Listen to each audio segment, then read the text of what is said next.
आज आमची अॅनिव्हर्सरी होती म्हणून विचार केला, की रात्रीचं जे काही डिनर आहे ते आपण बाहेर जाऊन करूया. म्हणून छान असं चौघंही रेडी झालो आणि त्यानंतरनं पोहोचलेलो होतो आम्ही आमच्या स्पॉटवर. इथे आल्यावरनं एंट्री केल्यावर खूप छान वाटत होतं कारण की तिथे धूप वगैरे लावलेलं होतं.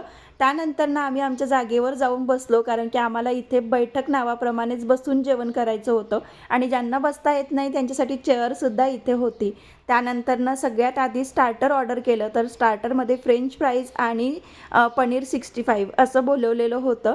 मस्त मेनू चौघांनी मिळून छान असा एन्जॉय केला आणि त्यानंतरनं आमचा जो काही मेन मेनू आहे जेवणाचा तो सुद्धा आलेला होता. जेवणामध्ये मस्त असं पनीर टिक्का मसाला आणि त्याचबरोबर दाल तडका, तंदुरी रोटी आणि बाकी साध्या वगैरे रोट्या असं ऑर्डर केलेलं होतं. चौघांनी मिळून खूप छान एन्जॉय केला. कधीतरी ना आपल्याला घरी कंटाळा येतो, पण अशा दिवसाला स्पेशल बनवायसाठी बाहेर येऊन कधीतरी एन्जॉय करायला पाहिजे. तुमचं काय मत आहे याबाबत नक्की सांगा मला.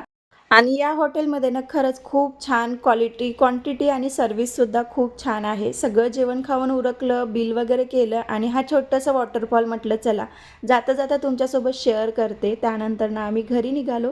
चला भेटू नेक्स्ट व्लॉगमध्ये. तोपर्यंत बाय बाय.